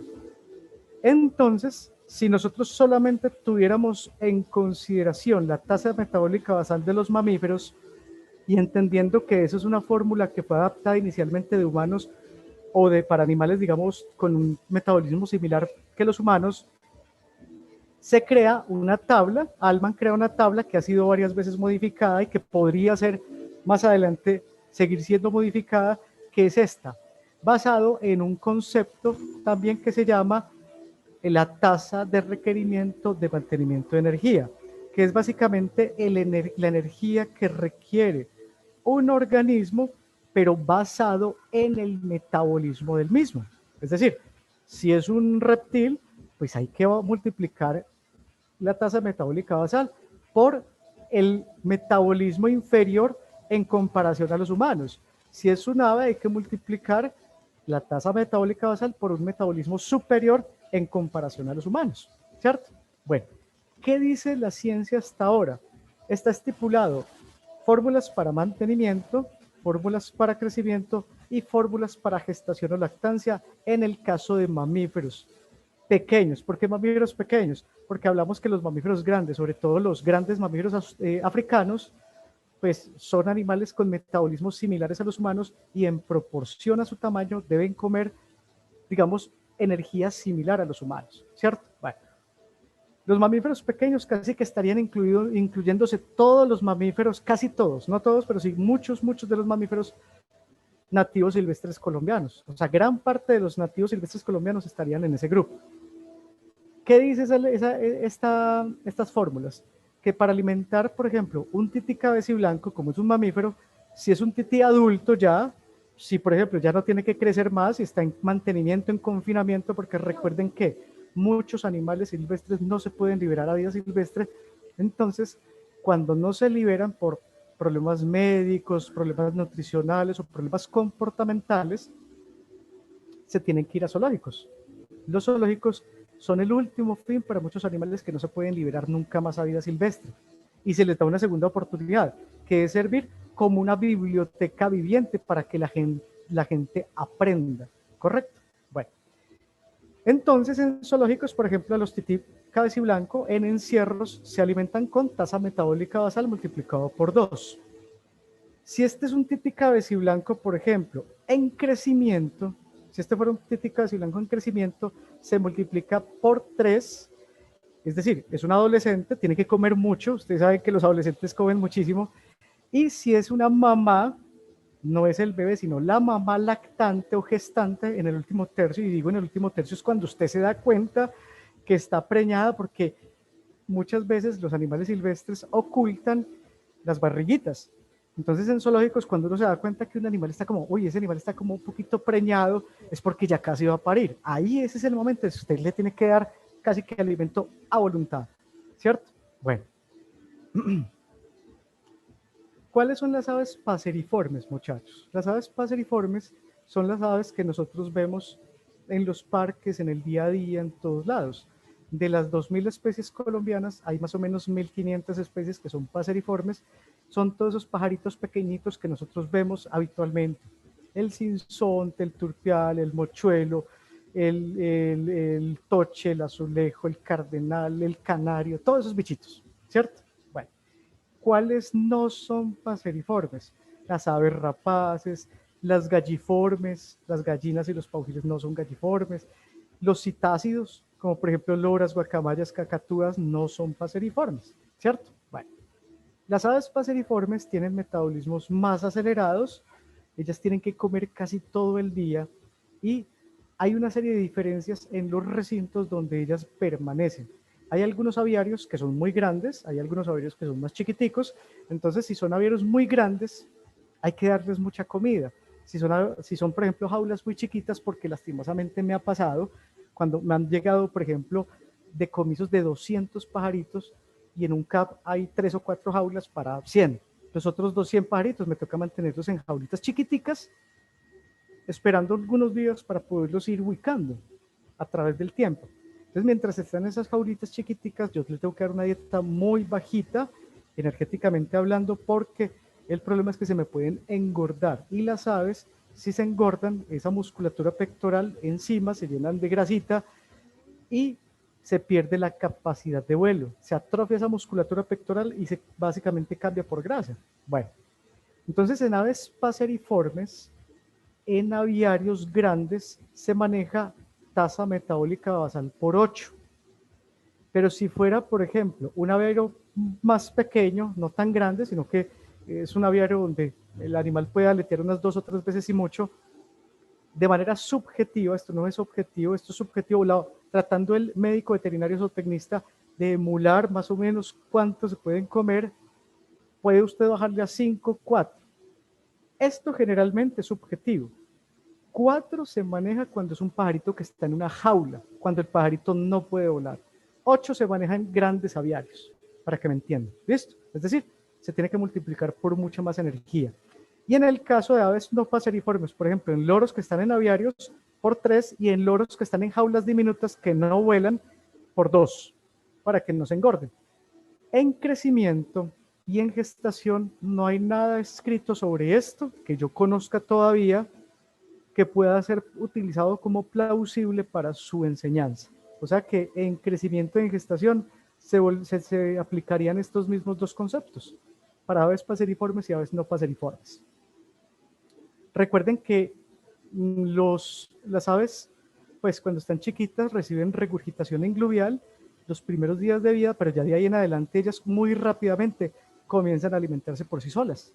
Y muchas serpientes, por ejemplo, cuando nacen, ya nacen con veneno y tienen que comenzar a comerse bichitos, lagartijas, cucarachas, todo lo que encuentren, y se tienen que defender ya por sí solos desde el nacimiento. Los marsupiales se pueden multiplicar, en este caso solamente entraría los grupos marsupiales aquí en nuestro país de las chuchitas, de las zarigüeyas. Ellas tienen metabolismos más bajos, muchachos. Es bastante curioso.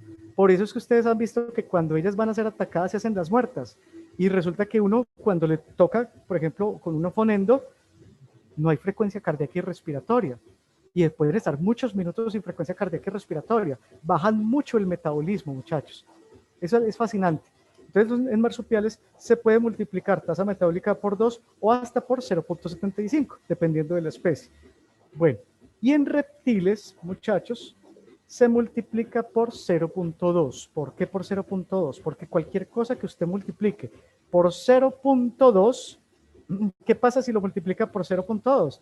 Le va a dar 5 veces inferior al primer dato con el cual multiplica. Si usted tiene 100 y lo multiplica por 0.2, le va a dar 20. ¿Por qué? Porque los reptiles tienen 5 veces en comparación similar el metabolismo inferior en comparación a los humanos. ¿Correcto? Bueno, si esta titicita, si esto fuera un titicito hembra gestante, es decir, que está preñadita y acabo de tener los bebés son partos gemelares, o sea, va a tener 2 bebés, uno en mano derecha y mano izquierda, necesita mucha energía, muchachos, porque de hecho ellos se tienen que pasar los bebés a los otros familiares para que les ayuden, ¿cierto? Es una de las pocas especies de primates en donde hay de alguna u otra forma algún grado de cuidado parental. Generalmente los machos primates no cuidan a sus propios hijos. Bueno, en la naturaleza, tasa de requerimiento de mantenimiento de energía. Entonces, como es una titicita que está preñada, vamos a multiplicar tasa metabólica basal, que en este caso sería 34,8, 22,16 calorías, lo vamos a multiplicar por 4, que es el factor que está considerado para hembras en gestación o en lactancia. ¿Listo? Entonces, esta hembra tiene que comerse, para redondear, 140 calorías de concentrado para que no se nos muera. Chicos, hay un síndrome que se llama el síndrome de agotamiento, que es muy complejo en calitrícidos, que es muy similar al síndrome, por ejemplo, de la baja absorción que pasa, por ejemplo, en pacientes en cuidados intensivos o en la industria aviar pasa mucho, cuando hay atrofia, por ejemplo, de las vellosidades y de las microvellosidades a nivel de los enterocitos. Eso se estudia mucho, muchachos. En calitrícidos se ha reportado que también sufren mucho ese síndrome del agotamiento. Se llama síndrome es porque puede estar ocasionado por muchas causas, ¿cierto? Santi, perdón. Santi, ¿qué son calitrícidos? Titis, el tití cabeciblanco, el tití gris, todo lo que yo hablé es Saguinus, género Saguinus son calitrícidos o titis. El nombre genérico o cuando usted busca en internet verá calitrícidos, búsquelo con doble L. Verá. Calitricidae, es una familia. Son todos esos titicitos. Entonces aquí en Antioquia tenemos a un endémico también, que es el titigris, que es el Saguinus leucopus. A ver si está por acá. Este es el Oedipus, este es el tití cabeciblanco. Este es el Geoffroy, parece, que este es el panameño, muy chistoso. Y el gris no lo veo por acá, voy a buscarlo por acá. Saguinus leucopus. Eso es muy bonito, es antioqueño y solo existe en esta región geográfica en el mundo. Entonces, si se extingue para esta región geográfica en el mundo, en Antioquia se extingue para el mundo entero. Por eso siento que los tenemos que cuidar mucho, porque estos titis son muy importantes para nosotros. Vea la distribución geográfica, es nada. Gran parte de Antioquia, ¿sí ven? Ese es el endemismo de esos animales. Y está separado evolutivamente con el cabeciblanco por el río Magdalena, Oswald, básicamente. Por millones de años esos micos no supieron nadar, no saben nadar, entonces los cabeciblancos quedaron por allá en la costa y los grises quedaron por este lado. Y los panameños quedaron por el Chocó y por Panamá. ¿Quiénes separaron a los panameños del cabeciblanco? El río Atrato, en el Chocó. Eso es pura evolución, hermano. Muy bonito eso. Bueno, entonces, como ya sabemos cuánta energía necesita ese tití, ese calitrícido, 140 calorías, y ya sabemos cuánta energía proporciona un gramo del concentrado, pues es una simple regla de 3. Un gramo de concentrado a mí me está proporcionando 4.1 calorías, ¿cierto? 140 calorías, ¿en cuántos gramos? ¿Cierto? Es una regla de 3, entonces usted lo que tiene que hacer es multiplicar 140 por 1 y lo divide por 4.1. Hagamos la fórmula. 140 por 1 y lo vamos a dividir por 4.1. Este le va a dar en gramos, chicos, porque aquí caloría y caloría se va. Caloría, esto es caloría, se va y esto queda gramos. La unidad que queda acá es en gramos. ¿Cuántos gramos se me tiene que comer ese animal? Más o menos 35 gramos de concentrado al día. 35 gramos de concentrado al día, muchachos, es más o menos esto. Esto pesa 30 gramos. Estas gafitas pesan 30 gramos, para que me entiendan. Y es muy plausible. Es más o menos esto es lo que se puede comer, esto es lo que le cabe en el estómago a un tití cabeciblanco, por ejemplo. ¿Cierto? Bueno, ¿qué pasa si fuera una serpiente? Como las serpientes no comen todos los días, por ejemplo, sino 2 veces a la semana, si nosotros quisiéramos alimentar, por ejemplo, una serpiente con ratones, tenemos que saber qué proporciona un ratón. Entonces tenemos que buscar o nosotros mismos hacer nuestros propios, digamos, análisis a nivel de universidades. Por ejemplo, muchos de los nutricionistas que están en zoológicos tratan de enviar muestras en las universidades para ellos investigar con sus propios racionamientos de dietas, con mezclas que ellos van haciendo, ¿cierto? Bueno, entonces los pollitos, por ejemplo, o los ratones recién nacidos pueden tener mucha agua, generalmente un 70% de proteínas, por ahí un 20% de lípidos, un 5%, y de carbohidratos aproximadamente un 5%, que eso sería demasiado, pero bueno, pongámosle 25% de proteínas y solamente 23, y pongámosle acá un 2%. Si sumamos esto nos debería dar, listo. Esto es un pollito. Pollito y todos sus componentes. Yo me lo estoy inventando, muchachos.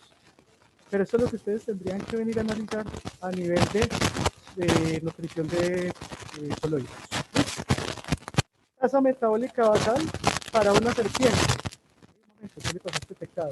Chicos, un momento que me Se me desconectó el teclado. ¿Qué le pasó? Un momento. Hundí un botón. A ver. Ya. Es que estaba escribiendo en otra página de Excel. Bueno, póngale cuidado. Entonces, tasa metabólica basal. Para una serpiente, ¿cuánto pesa la serpiente? Una boa grande de 3 metros, por ejemplo, puede estar pesando unos 8 kilos, perfectamente. Es 8 kilos. Serpiente. ¿Listo? Bueno. Entonces la tasa metabólica basal, y chicos, aquí sí me van a disculpar, pero el elevado no lo encontré en Excel y ya tenemos muy poquito tiempo. Lo tengo es aquí en la calculadora. Pero ahorita lo buscamos y cualquier cosa, ahí tiene que estar. Hay que buscarlo simplemente en Google. ¿Y dónde está el elevado? La fórmula. Vamos a hacerlo aquí en la calculadora científica. La serpiente pesa 8 kilos y lo vamos a elevar a la 0.716. Eso me va a dar 4.4321, ¿cierto? 4.4321 y lo voy a multiplicar por 57,2. Entonces la tasa metabólica basal de esta serpiente es la siguiente. 57.2 lo multiplico por 4.4321 y la tasa metabólica basal de esa serpiente es 253,5 calorías. Pero ¿qué pasa? Que la serpiente no es un humano, no es un humano de 8 kilos, la serpiente tiene un metabolismo inferior a un humano, entonces tenemos que multiplicarla en la tasa de requerimiento de mantenimiento de energía, multiplicar tasa metabólica basal, que sería esta, la vamos a multiplicar por 0.2, que ese es el indicador o el dato para los reptiles, ¿cierto? O 15, listo. Ahí sí me da, listo. Entonces miren que me va a dar 5 veces inferior el dato inicial. ¿Cuánto me va a dar? Me va a dar 50 calorías. 50 calorías. Ahora lo que yo necesito saber es cuánta energía me proporciona un pollito. ¿Cuánto pesa un pollito en promedio? Un pollito en promedio puede pesar más o menos 30 gramos, ¿cierto? Un pollito. ¿Por qué es importante ese dato? Porque es que usted no puede alimentar a una boa como, ay, le voy a dar un pollito y una pata. No, no se puede. Tiene que darle o un pollito o 2 pollitos. Pero no le puede dar pollito y medio. Ya les voy a decir qué se tiene que hacer en este caso. Entonces, lo que vamos a hacer primero es estipular cuánta energía tiene un gramo de pollito con este dato. Entonces, para proteína, vamos a hacer pollito acá. Este pollito. Y este es concentrado. Entonces, pollito. Ay, ya, no seamos tan perezosos. Para proteína, 23, pero que me va a multiplicar 23, no porcentaje. Vamos a ponerle porcentajes entonces. Un momento, muchachos. Vamos a ponerles porcentajes a todas estas cosas. 30%. Ay, Dios.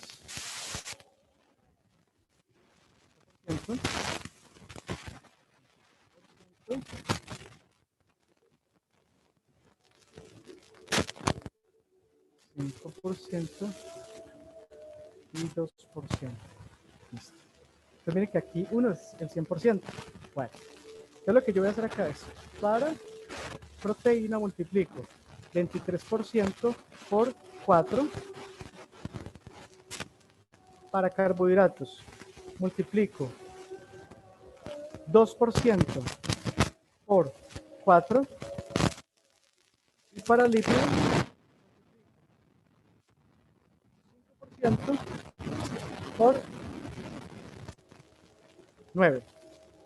Igual 0.45. Entonces si yo sumo el pollito, un gramo de pollito me está proporcionando 1.45 calorías.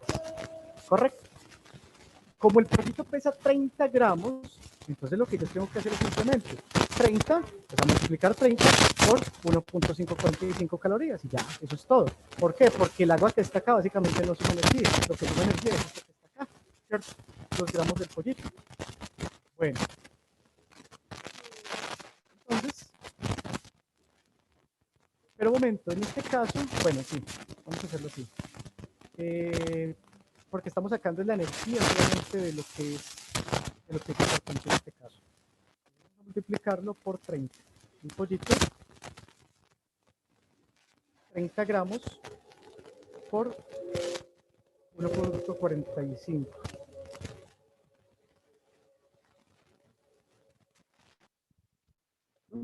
Entonces, ese pollito, muchachos, tiene de energía algo así como 43.5 calorías. Un pollito entero, con piel, con pelos, con plumas, tiene 43 calorías. Y nosotros tenemos una serpiente que necesita cada día 50 calorías. ¿Qué pasa? Yo les dije que nosotros no podemos alimentar a una serpiente todos los días, sino que una serpiente se alimenta cada 2 o se alimenta 3 veces a la semana, o una vez a la semana si mucho. Vamos a alimentarla solamente el día lunes y el día jueves, ¿correcto? ¿Para qué? Para que quede más o menos repartido la semana, para que no sufra, digamos, de hambre la serpiente. Entonces va a ser 2 veces. Como son 2 veces a la semana, vamos a multiplicar este dato que es diario, lo vamos a multiplicar por 7, es decir, 7 días de la semana. 7 días de la semana. Entonces vamos a multiplicar la energía de un día. Lo multiplicamos por 7 días a la semana. La serpiente tiene que comer 354 calorías a la semana.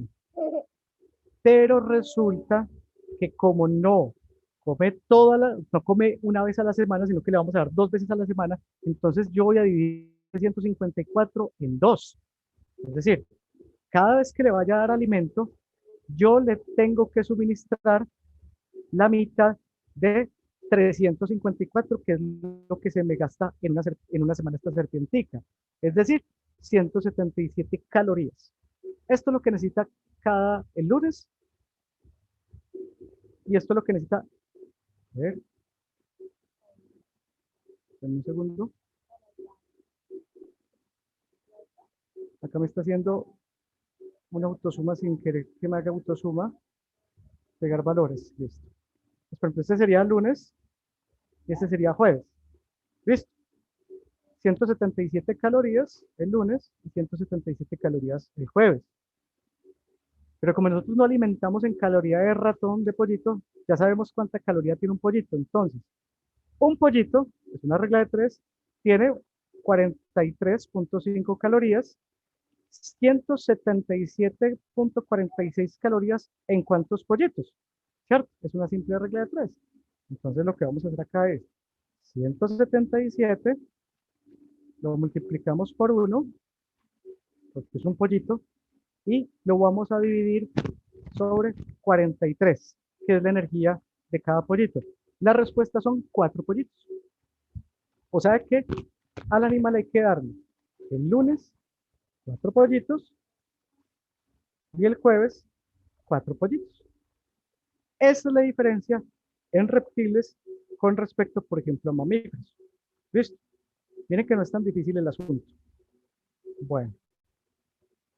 Para terminar, muchachos, pues les cuento rápidamente que todas estas fórmulas que acabamos de hacer, así rápidamente, ya existen, digamos, en unos programas. Un programa se llama el Zootician, que es un programa del Zoológico del Bronx. El Zoológico del Bronx básicamente es la Wildlife Conservation Society, es WCS. Y aquí en Colombia hay un grupo que se llama los veterinarios de vida silvestre, un veterinario que se llama Néstor Varela, el veterinario del Zoológico Ucumari, tiene un programa que se llama el Diet Calc, muy utilizado por veterinarios de fauna silvestre en nuestro país, y hay otro veterinario que está sacando por Solver de Excel un programa de nutrición de fauna silvestre, que es el doctor Gabriel Álvarez. Hace muchos años él del Parque Nacional Natural Tayrona. Ahora pues el doctor Gabriel está trabajando como profesor de la Universidad de Córdoba.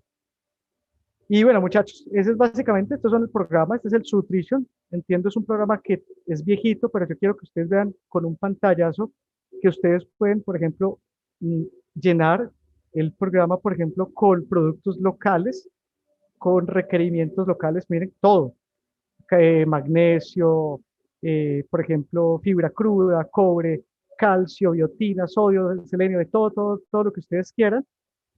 Y ustedes pueden llenar toda esa información básicamente con este dato. ¿Listo? Con estos datos. Bueno, este es el Data Fauna, este es el de Néstor Varela. No, perdón, chicos, este es el de Gabriel. El de Néstor se llama Diet Calc, este es el Data Fauna, que es el que yo les había dicho, el de Gabriel Álvarez.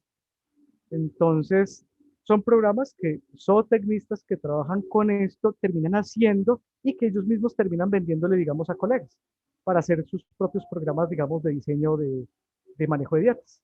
Bueno, chicos, mucha información en 2 horas, pero bueno, sé que el cuento de la nutrición de fauna silvestre es un cuento extenso, ¿cierto? Es un cuento bonito, es un cuento inexplorado. Y bueno, espero que les haya gustado mucho esta clase. ¿Alguna pregunta en particular?